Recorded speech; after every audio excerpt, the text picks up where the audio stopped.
Welcome back to the home again. Repower project. There's Mike getting ready to glass the outside of the boat.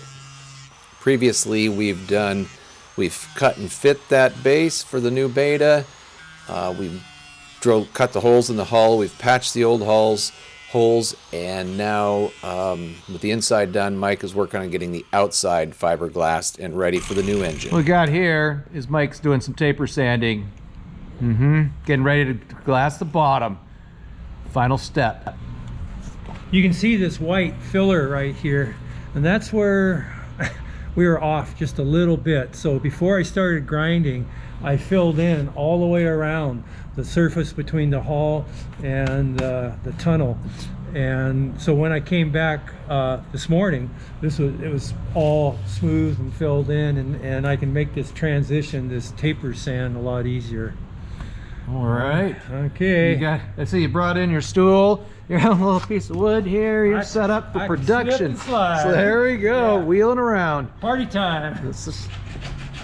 Oh my, that sure is a nice piece of sandpaper you have. Borrow it. I'll get you another one. Yeah, this is wet or dry, 36. I tried it on the hood of my car, but it's a little coarse. A little.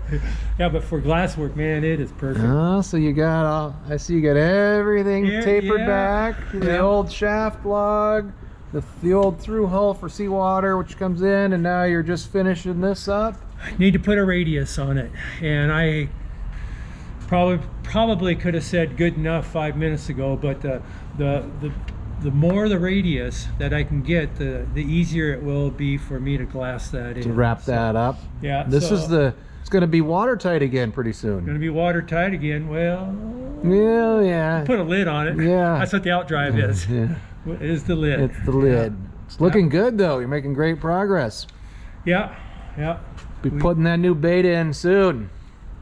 That's the plan. That is the plan. I guess you got to get the sail drive leg in first. So yeah, that's next. Well, after we get this glassed up, get the paint in the bilge, and we're good. We'll be good. All right, keep at her. I'll stop slowing you down. All right. What's going on now, Mike? Well, we're glassing in the tunnel. We're almost all the way around, but it is freezing cold. I bet it isn't 50. It's probably just 50 degrees out. Yeah. That resin's so cold it's hard to pump. Then I got to keep track how many strokes I'm taking here. And somebody's got a camera on you and you're like, was that 7 or 12? I don't know. Really. Turns out you're supposed to keep track. But you're happy with how it's turning out? Yeah, it is. Yeah. It's I got a good pot life because it's cold. So I can kind of like pre-preg, where yeah, I'm looking. So you've already, we got the through hull, we got the shaft log, nice, and now we're almost all the way around. Almost all the way around. So how many layers are you doing up in here? Till it looks good. Till it looks good. We're not building a boat, we're just trying to keep it from leaking. Just keeping the water out. Yeah, this old hull is so stiff and thick, it ain't gonna move. And that the base isn't going to move inside, so we're just trying to make it watertight. Yeah. Good. Probably about. Were you using mat and mat. Cloth? Just mat. Just mat. Yeah, because I can roll it out with a roller and get all the air out of it, so that's fine. Well, I'm glad you're almost done with resin work, because the fun stuff to me is the mechanical and the systems. Yeah. You know, the glass work it's a part of the process, but it's not my highlight. I probably have about 4 ounces of glass around the hull to tunnel joint. Then, oh man!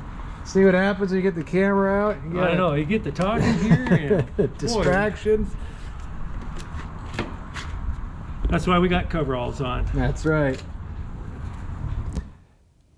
Next step. This is fiberglass work. A little bit of tools of the trade. Some sandpaper and a good sharp chisel. Because it was cool outside, the epoxy was green the next morning, and Mike took advantage of that and took his chisel and popped off any of the little imperfections, this and that, and did a little scraping, got it cleaned up and ready for the lightweight filler. Oh yeah.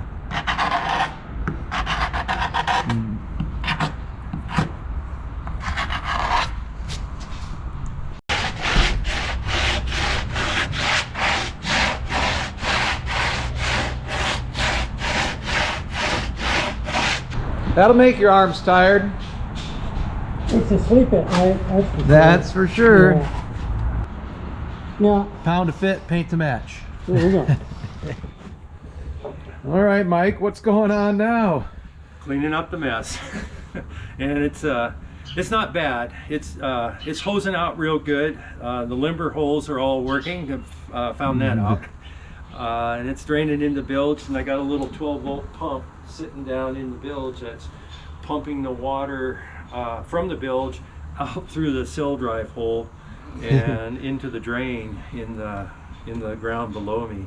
Okay, so you went in and I got some video that you were doing a little grinding, a little sanding, you were a little fairing. Little fairing. So Yep. you got it where you good enough? You're ready to paint? Yeah, I heard it. Good enough. It's ready to paint. I'm just going to paint from the little web frame underneath the pedestal forward. Yep. Call her good. So washed out today and cleaned, then you'll let Yeah. it dry over the weekend and then Do a little painting. paint. Yep. And then we're going to sit in here and do as much of the fuel line work as we can and stuff like that. And Yeah. then we'll drop her in and see how it goes. I'm using a little Bonami and Comet on that back end with a scrub brush today, just kind of finishing up my washout, and it seems to be cleaning up pretty good after 40 years. Yeah, well, plus all the work you did, there was a mountain of dust and stuff Yeah. like that. So I think Yeah. water's the best instead of air. You don't want to blow it all Oh, over the yeah. place. I took a little bit of air and went through the electrical side of it on this back bulkhead here and just kind of gave it just a light little blow, and then you go had a cup of coffee and let the dust settle. There you go. All right, And well, then started washing. that's great. We'll get back up here and we start putting the fuel lines, and after you get the paint on, huh? That's right. We'll Okay. keep working. See ya. What do we got there, Mike? Looks like another shop project. You carried it in this morning. Another shop project. This is a recess for the instrument panel. It can't fit in right now because it has to be trimmed out. But in order to make this waterproof, I built this to set it in, and then I have a ridge right here where a little piece of plexiglass will fit on to shed the water from it. Perfect. That's going to be Yeah. nice. Yeah, We'll be starting that engine up before you know it. that's the plan. We've been doing all that fiberglass, and good on you. That was the deal when we repowered. You said you'd take care of that. We're making some decisions now because as the engine goes in, we've got to have parts ready, and we're going to get the Scallywag students back working. Electrical is one of my favorites. So we've been talking about batteries this morning with our coffee, and we've made a decision. I believe we are not doing lithium. You know, we've got our we could do a couple of drop-in lithiums, but we'd have to put in a different a DC to DC charger and stuff, and you don't need it. Yeah, it's like buying a computer back in the late 90s where every month it's changing. Yeah. But I and you, we like lead. Lead's 100% recyclable. It's served this boat well since 1983, so I think you can get some good years out of it. Yeah, all the water tanks are on the port side, so we need a little lead on the starboard That's side. right, keep the weight up. Tested all the batteries. The Optima start batteries test perfect as new, so we're going to keep that. But the other two house batteries were kaputs. So I think we're going to switch off from the Optimas. We're going to do a little bit of experimentation on your boat. You're okay with that? As long as the school doesn't shut down. Yeah, well, because we're going to do annual testing. So Yeah. Victron has these new super cyclers, these lead batteries, and the lab tests have been outstanding. Now, we had put a bunch of Firefly batteries on boats for about 5 years, and then all of a sudden their manufacturing switched, and they're no good. Nobody's selling them anymore. However, when you have a bigger company, then, you know. Now, during all of my seminars, I've been saying lifeline, lifeline, lifeline, which are good.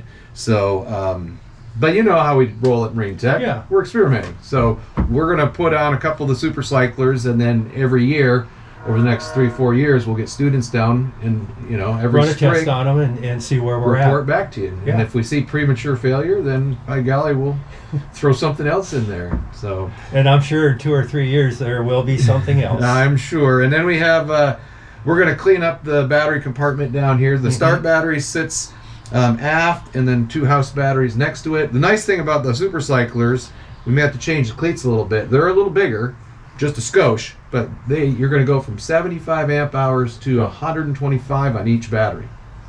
So it'd be. So you'll have 250 total, 250 where you total. had 150 before. So Yeah. it's a lot of extra storage. And then we'll put on a nice little Blue Seas fuse block. We'll clean up the small wires for the bilge pumps and that Yep, sort of yep. stuff. I think Tim or Keith or somebody said they'd tackle that project. So we're going to start. We'll get the batteries ordered, and then next week we'll jump in while you're getting the sail drive put in and stuff like that. We're going to get the electrical squared away because new beta's going to need a start battery. We need to start it up. That's for Yeah, sure. for sure. Yeah. All right. And the old ACR will stay. Yep, ACR That's will one stay. of the first ones that came out, but Yep. still good. Still good, and we'll test it, make sure it works. So Mhm. we're going to leave a traditional setup where the start battery is isolated, goes right to the new motor.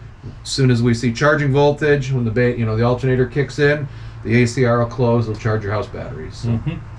And of course, you got your solar cells, a little bit up there, and low electrical needs. You got that super efficient I think I got isotherm, 140 watts Yeah. on the overhead. which Yeah. will run the refrigerator pretty Yeah, much. Yeah, So yeah. And that's about the only thing I have. yeah, You know, I'm kind of the simple guy. simple sailor. Yeah, keep her simple.